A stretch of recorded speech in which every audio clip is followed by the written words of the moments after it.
Hi and welcome. So today I want to share with you why you're avoiding resolving your emotional eating and how we can really move past this avoidance. So if you're new here, welcome. My name is Michelle. I'm a certified holistic nutritionist and emotional eating expert. And something that I see time and time again is avoidance. So whether it's women I'm talking to who are thinking about resolving their emotional eating, or whether it's women that are in my programs, avoidance becomes a really big issue. And part of the reason that avoidance is a huge issue is because we've been avoiding a lot through our emotional eating. And so now to dive into the pattern, we don't want to look at it because it feels like it might be too much. And so we're just so used to those quick fixes and, the latest diet or exercise plan or even doing surgeries in an effort to just get rid of this problem. And so we actually want to just avoid this. We don't want to go deeper and do the deeper work. We've been conditioned in society to just think that, there's a quick fix, there's a magic bullet, there's a surgery, there's a pill that will just take this away. And what that does, it keeps us on the surface of emotional eating. It keeps us on trying to manage symptoms, and it doesn't get us into the deeper root that will create sustainable change and actually shift this pattern at the core. And so this avoidance strategy is what we've been doing since the dawn of time. And when I say that, I mean, when we are young and we develop this coping mechanism, we learn to avoid our emotions and our needs, and we slap on some food in order to soothe ourselves. It's not that we're consciously doing it. It's what we're taught.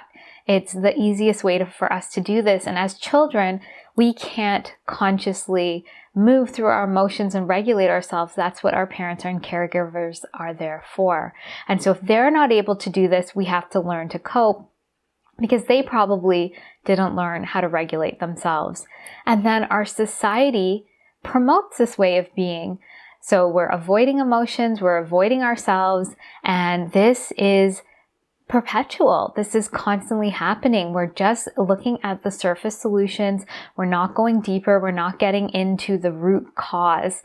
And this is really what is mass marketed to us. And this keeps us in this loop of thinking something is wrong with us, that the solution is external to us, and that we don't have any internal power to shift this. We need to buy the latest gadget or do the latest surgery in order to fix ourselves because we're broken.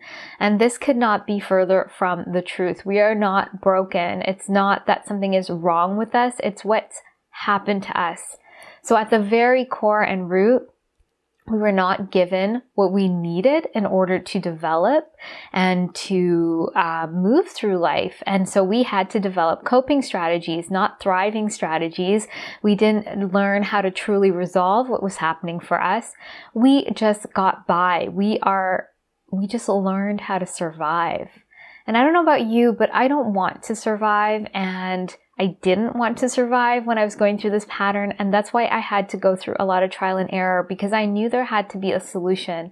There are people in this world that thrive and they have a normal relationship to food and their body. They feel good in their body and they feel at ease and confident. And that's something I wanted to go after. And so I knew I had to stop avoiding what was happening. I had to stop looking at the surface solutions. I could feel intuitively there was something more going on. And the more that I dug in, I realized that this emotional eating pattern has its roots in childhood, like I mentioned. And so if we've been trained and taught our whole lives to avoid, that's where we naturally think we should do. That's what we've been conditioned to do. But the truth is that it takes some work, it takes some energy, it takes a new way of being to really get the results that we want. It takes discipline and devotion and commitment. And those might sound really daunting, but that's the reality. That's what gets us true results. As long as we have the right tools in place to move forward, not sort of the surface solutions that get us nowhere, no matter how much we commit to them. So if something is not shifting for you, we need to dive deeper. We need to stop avoiding by using these surface solutions and go deeper. And what that means is that we're actually looking at what created this pattern. And by understanding what created this emotional eating pattern, we know what we need to do. We have the right tools.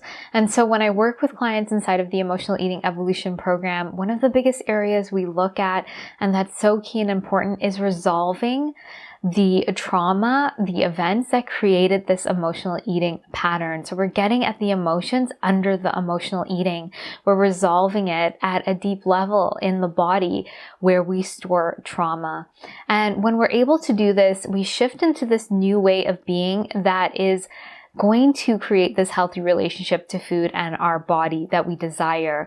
And then we're also switching out of all of these limiting ways of looking at food, of our body. A lot of the times as emotional eaters, we fall into the diet traps and the body image issue traps.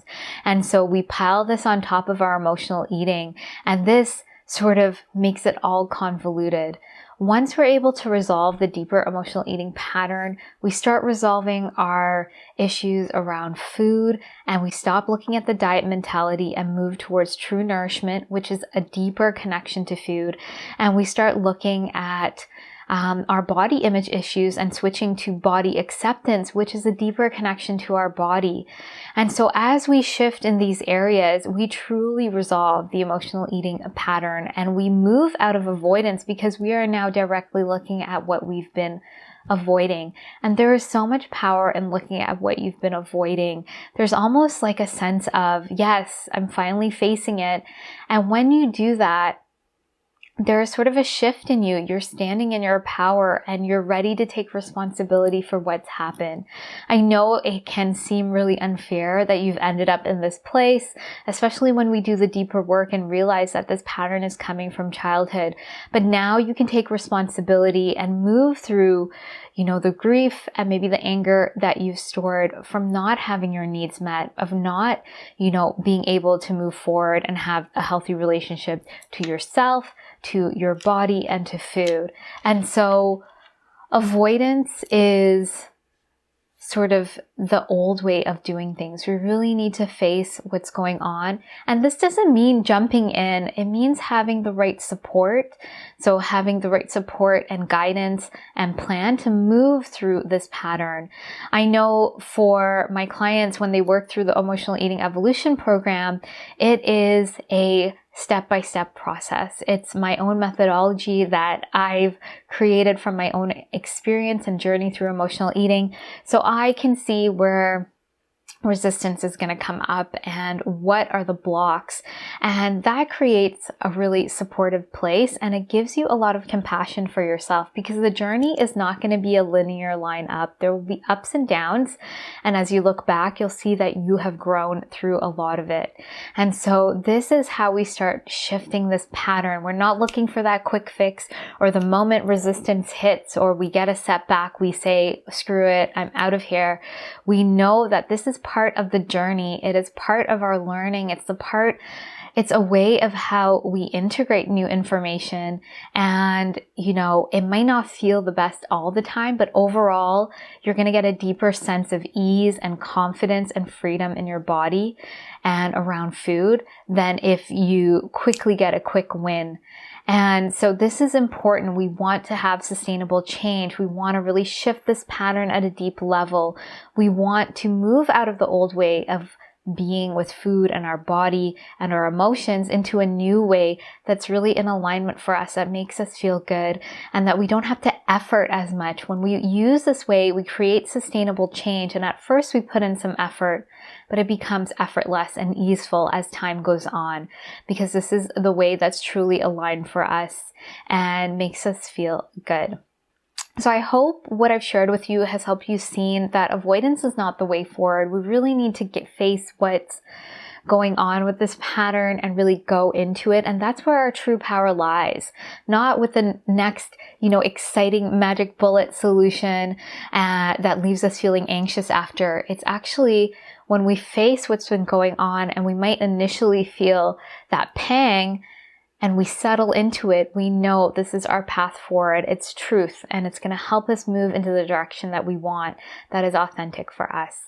So if you are resonating with what I'm saying and you're finally ready to resolve your emotional eating at the root so you can feel confident in your body and around food sustainably, I'd love to invite you to check out more about the Emotional Eating Evolution program.